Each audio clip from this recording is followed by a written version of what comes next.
Hello, it's your girl Uzo. This is Uzo BE Living, and this is part two of my search year experience in Belgium.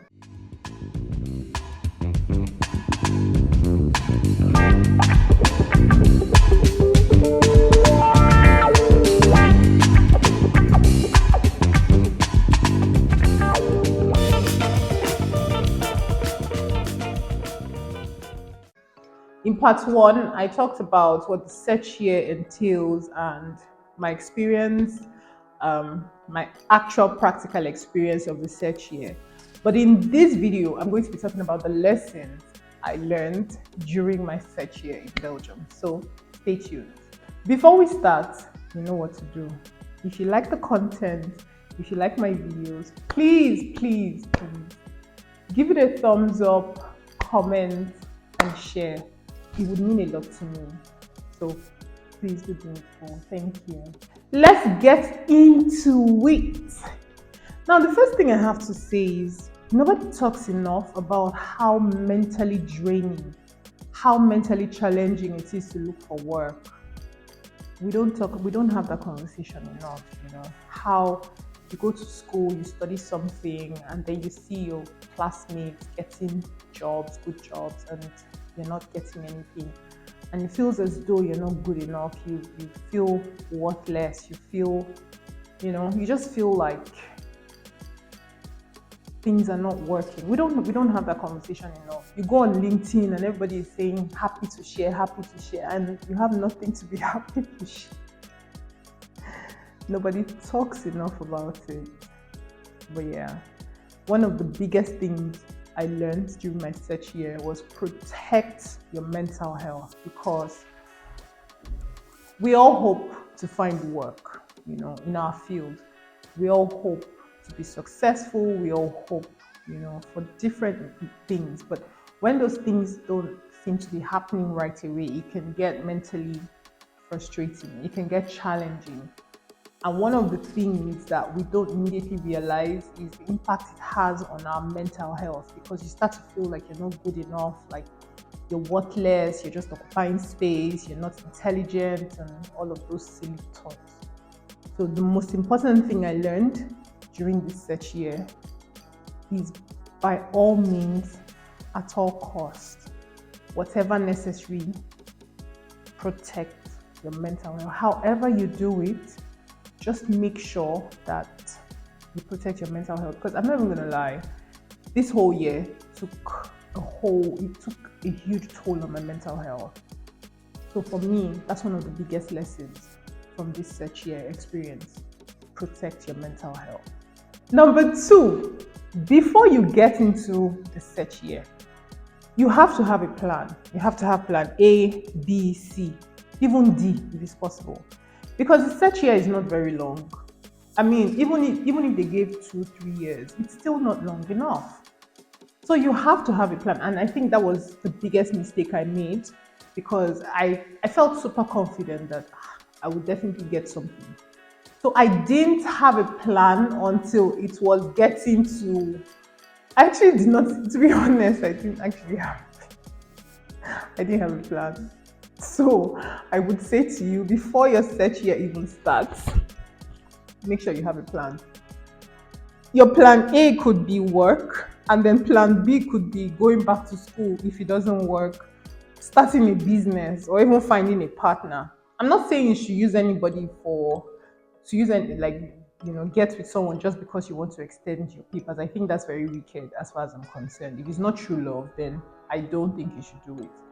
All I'm just saying is have a plan B.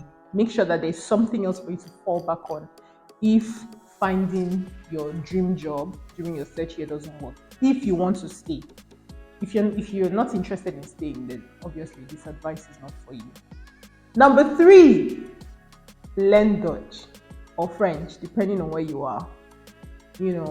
One of the ways that you can show the government, in my previous video, I said the government will check on you after 3 months to see what kind of progress you've made towards trying to find work in your field. And one of the ways that I tried to show was by registering with VDAB, which is like the government job agency in Flanders. and um, my VDAB advisor or assistant, which is what they call them, we had several meetings. And one of the things she kept harping on was Learn Dutch. But, there was one day I was in her office and I just started crying. I said, Learn Dutch how? First of all, I had to work because during your search year, you're not entitled to public funds, right? So I had to work full time. And as I said to you, I was living very far from work. I was having to wake up at 3:30, 3:48, go to work, be on my feet all day because it's logistics. You can't sit down. You only sit down for about 35 minutes in a day throughout the 8.5 hour working period.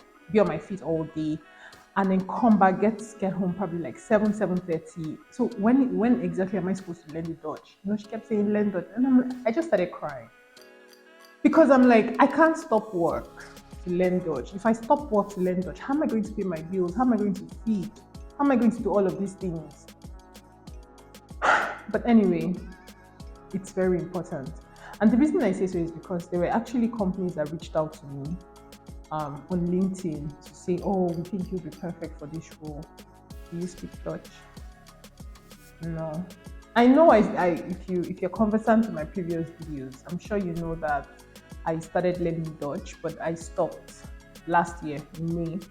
I stopped because it began to feel overwhelming in the sense that I had school, and with learning Dutch, you also have tests and exams as well. So I had school on one hand, and then I had Dutch on one hand, and I had my internship on one hand, I had my thesis, exams, so everything just became too overwhelming. So I decided to pause it. But then when I wanted to start, I couldn't because I was working full time and could not afford to, introduce Dutch into the mix. So again, this is a pre-search year thing you should do.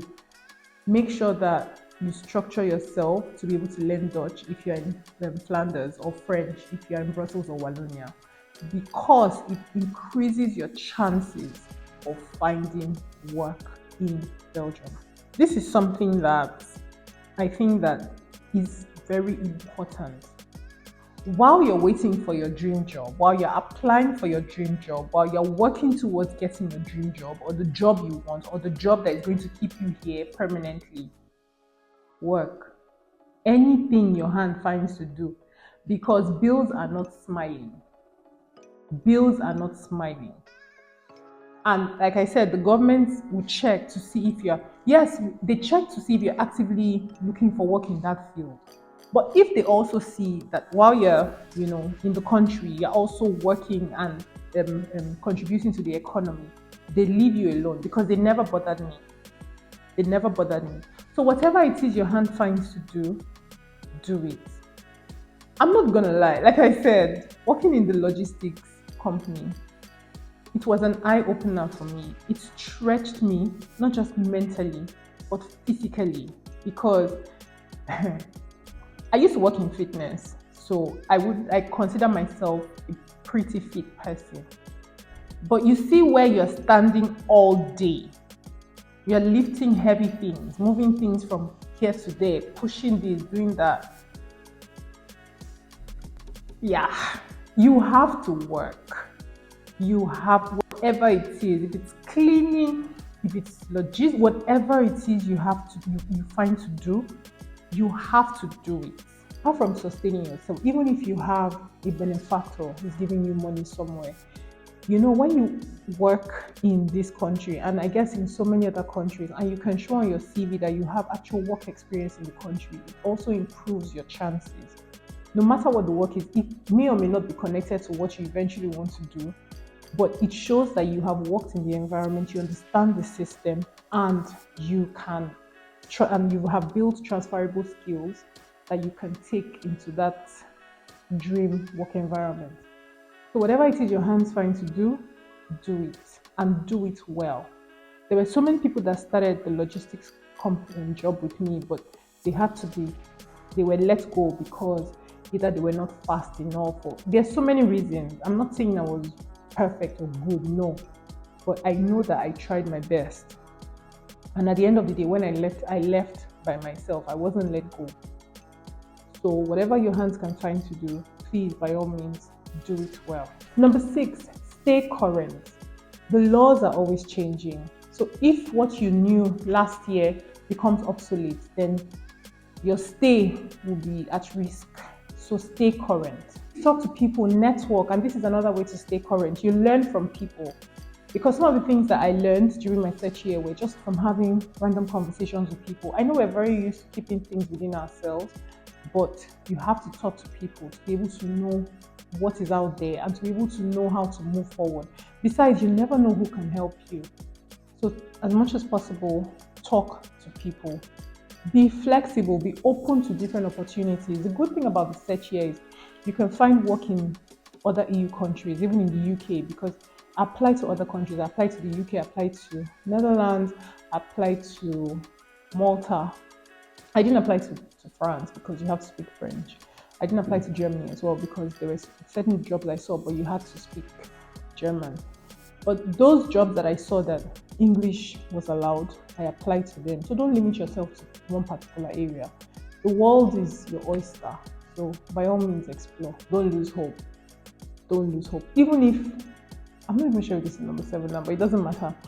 Even if your plans are not going according to how you wanted, don't lose hope. Don't lose hope. Focus. Keep the main thing your main thing. Ensure that, okay, plan A doesn't work, plan B will work. If plan B doesn't work, plan C will work. Re-strategize. Don't lose hope. Because once you lose hope, it's over for you. Don't lose hope. Don't lose hope. And yes, I still haven't gotten a job at this time, but I'm hopeful and I'm trusting that very soon I'll have some good news to share with you guys. So I hope that these few lessons I have learned, you find them useful and it helps you in your own journey, wherever that journey is, and whoever you are. I'm hopeful that my own experience, you learn from my own experiences, and you have a better search year experience when your time comes, or even if you're already in your search year. Thank you for watching, and see you in the next video. Bye bye.